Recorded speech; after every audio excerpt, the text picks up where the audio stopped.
hello sa mga J-Vlog, welcome ulit sa panibagong video. And for today's video, ayan, ang tagal natin itong hinintay. I think naghanap ako nito January 2024. Dito lang ako nakakita sa SM Clark netong DJI Pocket 3 Creator Combo. Nagkaroon na ako ng inquiries when it comes sa yung standard ba yun, yung hindi creator. Medyo lugi kasi pag hindi creator. Nasa 27 or 28,000 is yung ganyang presyo. Medyo hindi siya sulit. Yung creator kasi nandun yung mic, yung bagong mic ng DJI Mic 2 ata yun. So ito yung pinili natin creator combo dito sa SM Clark. Is available siya for the price tag or yung SRP mismo na 37,490 pesos or 37,500 pesos.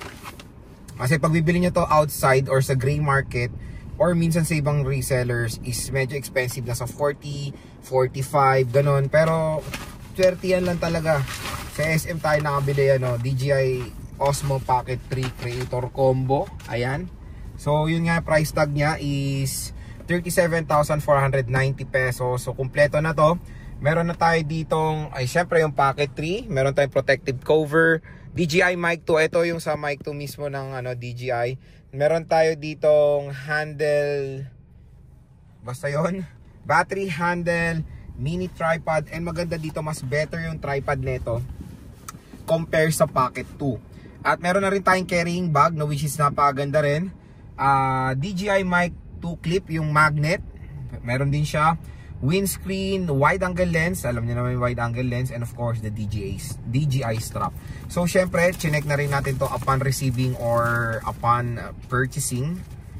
Ayan siya, Creator Combo DJI Pocket 3. Grabe, ang hirap pa rin until now ngayon 2025. Sobrang hirap pa rin maghanap netong DJI Pocket 3. Minsan is above SRP na siya. So ito na siya, very basic lang. Mamaya na to. Of course, mga stuff lang na creator combo, instruction manual. So pag binili nyo to, you need to install the DJI Mimo app. Oh, we have sticker. Nice. So meron tayong sticker, the instruction manual. So kung galing na kayo sa Pocket 2, meron na kayong idea sa Pocket 3. Ayan, sa mga user ng, uy, ang ganda ng sticker nyo, matte finish. And wow, ang dami niyang sticker. So meron tayo ditong yung sa Mic 2 inspired na sticker. Okay, maganda yung mga sticker niya, high quality. So dito is the carrying case. The protective cover. Ayan siya. Siyempre, pag mamamasyal kayo, di ba? Pag ilalagay niya sa case. Sa Pocket 2 is meron din ganito. Sa carrying case niya, meron tayo dito lagayan for the Black Pro Mist and the wide angle lens. Okay? So ito is for the magnet of your mic. Tapos dito is yung lens. Medyo bulky na yung yung case niya compared doon sa Pocket 2.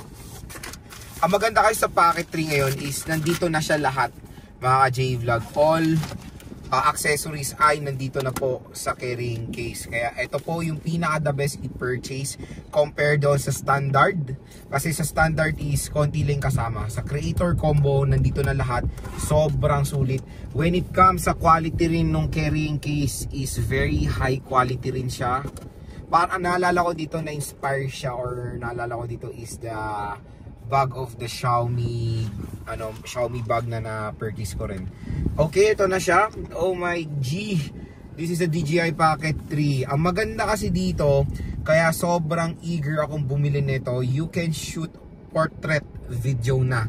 Kasi syempre sa mga DJI before, Pocket 1 and Pocket 2, you can shoot only landscape mode. So i-convert mo siya sa portrait through the app or for video editing app. Pero dito, you can shoot directly portrait mode na agad. Yun yung maganda dito. Siyempre, nauuso na yung Reels, TikTok, and of course, YouTube Short. Napakaganda na po mag-YouTube Short ngayon dahil 3 minutes na po ang duration ng YouTube Short ngayon. So, portrait and of course, landscape. Na-set up na rin natin to doon sa shop. Ayan na, ang DJI Pocket 3. So, meron tayo dito first yung cursor niya. Meron tayo dito yung power button. And of course, yung lagayan ng memory card. So syempre lalagyan na natin ng memory card. SanDisk ang mas ipiprefer ko sa inyo or i-refer ko sa inyong memory card, okay? Ang maganda dito sa DJI Pocket 3, hindi nyo na kailangan nyo open, pindutin to. Rotate nyo lang. Bam. Boom. Bam! Ayan na, na-open na agad ang ating napagandang DJI Pocket 3 na support ang 4K video recording up to 60 FPS. So ayan siya, you can shoot portrait of course. Continue muna. Ayan. So, portrait. Good for TikTok. Ayan. At, explore natin of course yung mga ibang accessories netong DJI Pocket 3. Of course, this is a carrying case. Paano ba ito lagay? Para ma-orient naman tayo ng kahit pa paano. Okay, ganyan siya. Meron tayo ditong battery handle. Ayan siya. Mounting. Ayan. Insert handle into the Osmo Pocket 3. Okay, for the ano to, yung sa extender. Syempre, meron tayong tripod. Maganda dito yung tripod. Ang ganda ng tripod nila ngayon compare sa Mic 2 na sobrang nakaka-stress. Ayan, ang ganda ng tripod nila ngayon. And then, meron tayo ditong windscreen. And of course, necklace for the mic. C2C, good thing. Meron tayo ditong magnet for the mic also. And syempre, ang pinakamaganda sa lahat, the widescreen or the wide angle lens. So yun lang mga ka-J-Vlog ang ating quick review or quick unboxing sa DJI Pocket 3. So eto, ganit pakita natin kung gaano siya kahaba pag lalagay natin yung battery extender, pag ilalagay pa natin yung tripod. So ganito po kahaba ang DJI Pocket 3 mga J-Vlog, all in all. Bam. So ang ganda, very aesthetic, napakaganda niya, napakagaan din. So kung naghanap kayo ng isang perfect vlogging tool, maganda rin i-consider ang DJI Pocket 3. Again, napakahirap nito maghanap ngayon, paswertihan na lang. So kung meron naman ako malalagay na link ito sa Shopee, lalagay ko na lang, check nyo na lang mga J-Vlog. And available din naman to sa Green Hills, sa mga shop doon.